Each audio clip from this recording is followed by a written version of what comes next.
Hi everyone. এখন social মিডিয়ায় চারিদিকে শুধু মধ্যম গ্রামের বিরিয়ানি বং। তো আমিও বাড়িতেই নিয়ে আসলাম, ঠান্ডার মধ্যে আর বেরোয়নি। হাজবেন্ডকে বলেছিলাম নিয়ে আসতে। হাসছো কেন?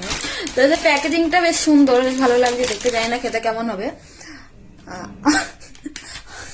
আমি বিরিয়ানি লাভার আমি না, আমি হলো fried rice chilli chicken lover. সব উজ্জ্বলদার বিরিয়ানি মধ্যমগ্রামের ফেমাস বিরিয়ানি বলে। আমার হাইজিনের ব্যাপারটার দিকে তাকালে সত্যি বলতে খেতে ইচ্ছা করে না। তো একবার খেয়েছিলাম, ভালো লাগেনি আমার। আর সোদপুরে দাদা বৌদি তো একদম অখাদ্য। আর ব্যারাকপুরের দাদা বৌদি আমার অতটা ভালো লাগেনি, কারণ আমি সত্যি বলতে বিরিয়ানি আমার অত ভালো লাগে না। আমার ব্যারাকপুরে দাদা বৌদির ডায়মন্ড তো ফিশ ফ্রাই নাকি, ডায়মন্ড ফিশ ফ্রাইটা বেস্ট। আমি গেলে ওটা খাওয়ার জন্যই যাই। তো এই শুনছি বং বিরিয়ানি বং, তো দেখি কেমন ব্যাপারটা। এদের আবার একটা ডিম দিতে, বেশ প্যাকেজিংটা বেশ দারুণ। এই যে একটা চামচ,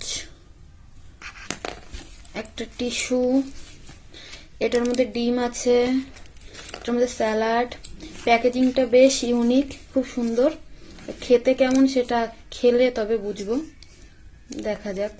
কলকাতা স্টাইলের নাকি, দেখি। আমি যদিও অত কিছু বুঝবো না, কলকাতা ব্যারাকপুর অত আমার কিছু যায় আসে না। এই যে আলুটা বেশ সেদ্ধ হয়েছে। মটনের পিসটাও বেশ ভালো। ডিম, স্যালাড। খেতে কেমন হবে জানি না, কিন্তু প্যাকেজিংটা বেশ ইউনিক, আমার খুব ভালো লেগেছে প্যাকেজিংটা। তো এবার খেয়ে দেখি।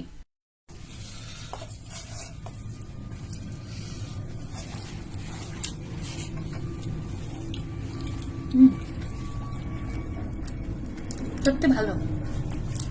কোয়ালিটিটা যদি এটা মেনটেন করে তাহলে আই গেস মধ্যমগ্রামে সব থেকে টপে চলবে। যদিও আবার দাদা বৌদি আসছে ওদিকে। না, ভালো খেতে, ভালো। আর প্যাকেজিংটাও বেশ ভালো, ভেতরের ইয়েটাও খুব ভালো, বেশ ডেকোরেশনটাও খুব ভালো। ওকে বাই, ভালো, তোমরা খেতে